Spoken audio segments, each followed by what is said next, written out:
Vous écoutez le podcast Devenir écrivain, épisode 138.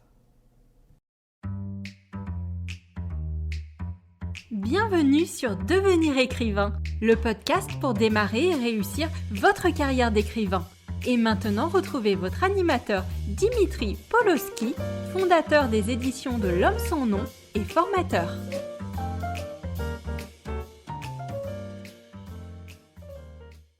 Bonjour et bienvenue dans ce nouvel épisode du podcast Devenir écrivain. Pour celles et ceux qui ne me connaîtraient pas encore, je suis Dimitri Pavlovski, créateur des éditions de L'Homme sans nom et cofondateur de l'ICAR, l'Institut des carrières littéraires. Je reviens pour vous proposer une nouvelle chronique littéraire axée autour de conseils d'écriture. Suite à vos retours après le premier épisode, dans lequel je décortiquais pour vous Le Nouveau, le dernier roman traduit en français de Keigo Higashino, j'ai un petit peu ajusté la formule. J'espère que cette nouvelle mouture va vous plaire. Tout d'abord, un petit rappel de ce en quoi consiste ce format. Tout simplement, je prends un roman et je vous en parle à la fois sous un angle de présentation entremêlé de critique littéraire et à la fois sous un angle où je m'attarde un petit peu plus autour de quelques points bien spécifiques qui peuvent être intéressants sous un prisme d'auteur ou d'autrice. Et aujourd'hui, je vais me permettre un petit plaisir coupable. Je vais vous parler d'un roman que j'ai la chance de publier. J'ai travaillé avec son auteur sur le texte et je suis certain que les deux exemples de choses importantes à retirer en tant qu'auteur ou autrice et que je vais vous présenter vont vous donner des idées et des pistes d'écriture. Et ce roman dont je vais vous parler, il s'agit du Sang des Princes, premier roman de Romain Delplanque, qui est composé de 2 volumes de fantasy, sortis en 2015 et en 2017 respectivement. Le premier volume a été finaliste du prix Imaginal et l'intérêt autour du titre reste encore aujourd'hui très fort, pour notre plus grand bonheur. Au programme de ce roman, une aventure de fantaisie aventurière flamboyante, fortement imprégnée d'une ambiance capée épée à la Alexandre Dumas. Nous sommes dans un univers qui va évoquer l'Italie de la Renaissance, et l'histoire va tourner autour de Michal, un jeune peintre talentueux qui va se retrouver pris dans l'affrontement entre 2 grandes familles. D'un côté, il y a les Ostrois, des saltimbanques nomades, qui maîtrisent une étrange technologie qu'on pourrait qualifier grosso modo de à la Léonard de Vinci, à base d'engrenages, de ressorts, avec des automates et plein de machines merveilleuses.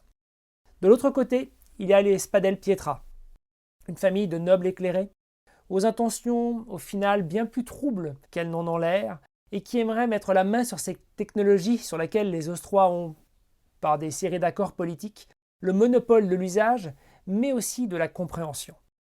Et donc, au milieu, on a Michal, ce jeune peintre, traqué sans savoir pourquoi par les Spadel Pietra, qui se retrouve recueilli par les Ostrois.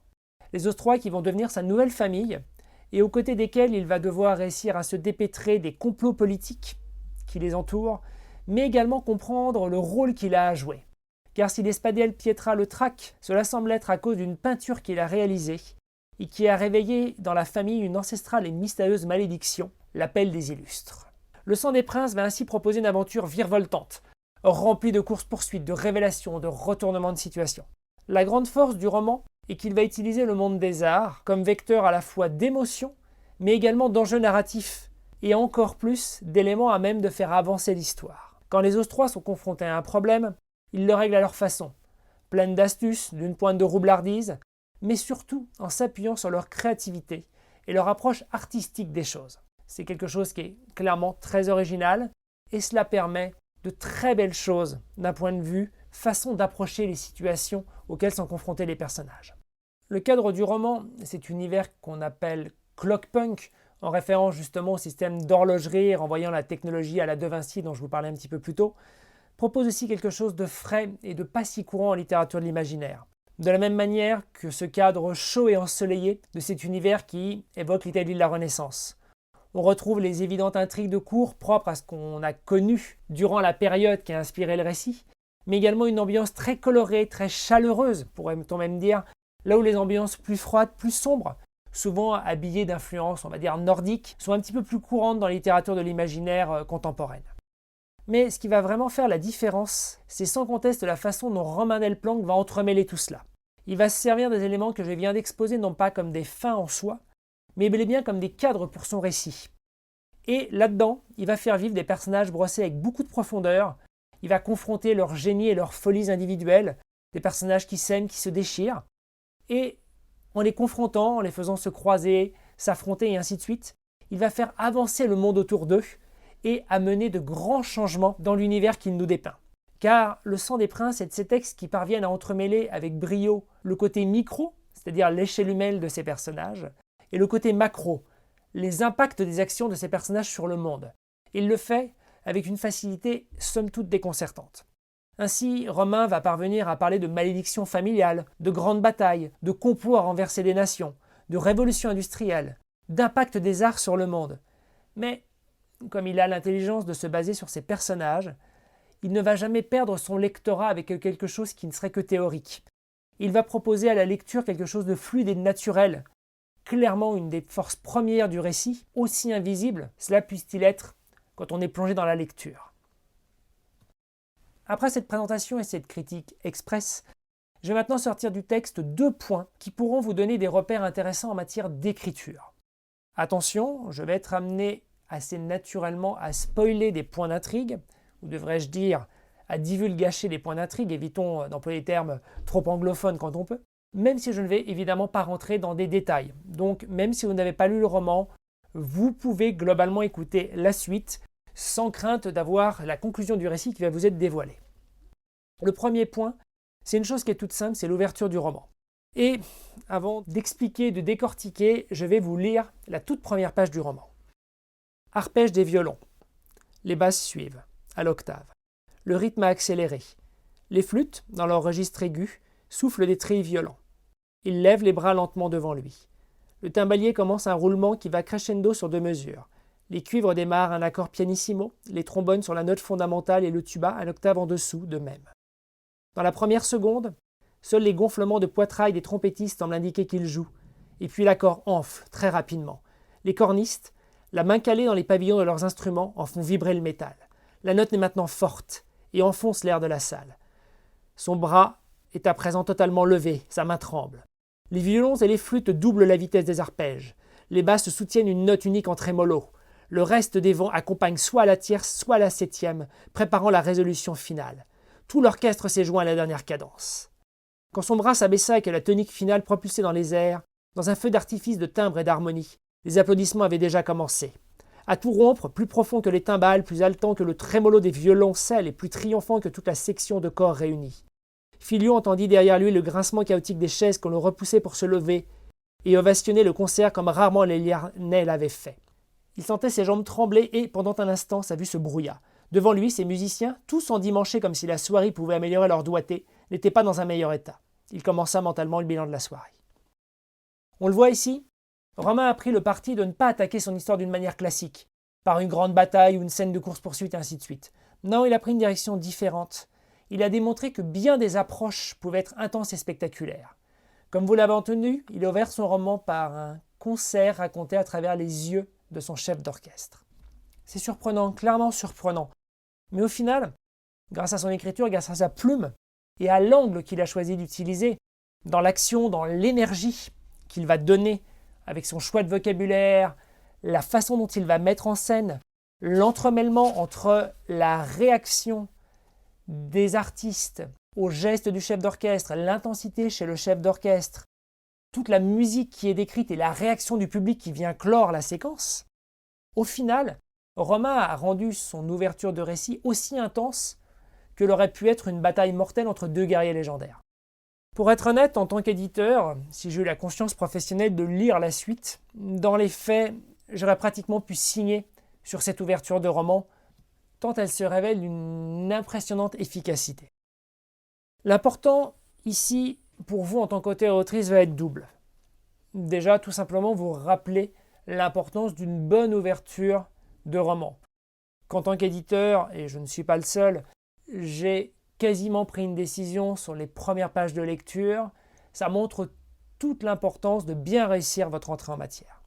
Dans le cas présent, il s'agissait d'une ouverture originale, ce qui est toujours un plus, mais le plus important va rester la maîtrise que vous allez avoir dans cette ouverture.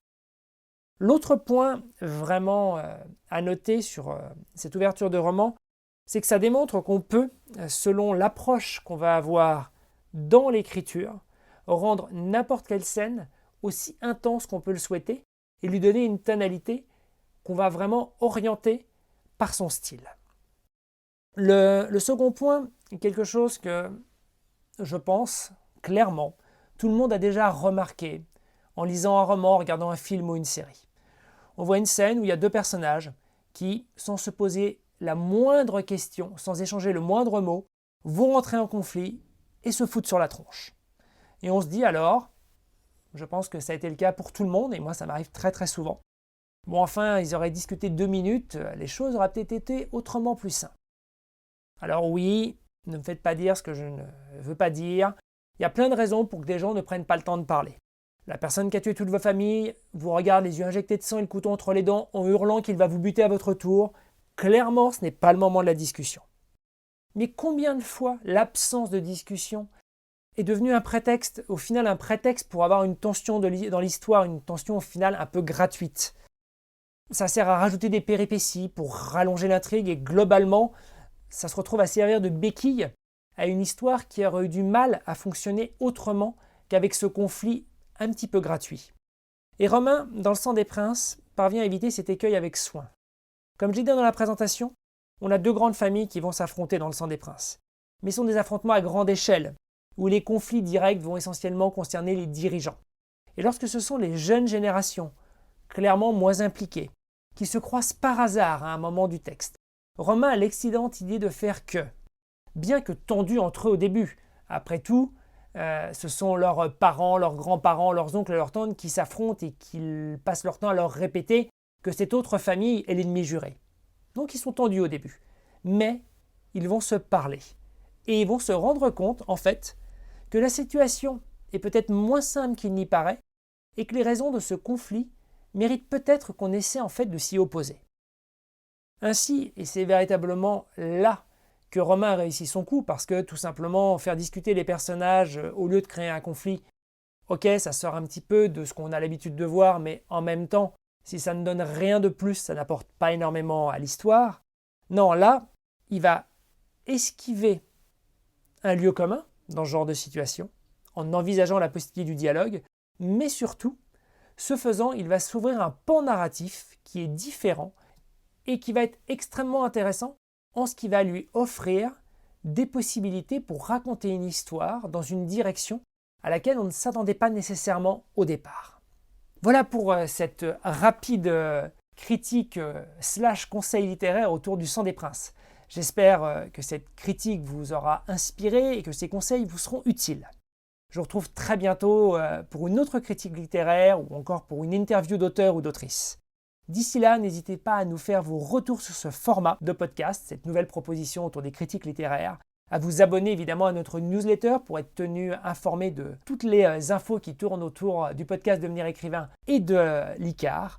Et évidemment, si vous désirez pousser l'apprentissage littéraire encore plus loin, avec une méthode de travail clairement efficace et éprouvée, l'ICAR est là pour vous proposer une formation vous donnant toutes les clés pour devenir auteur ou autrice professionnelle.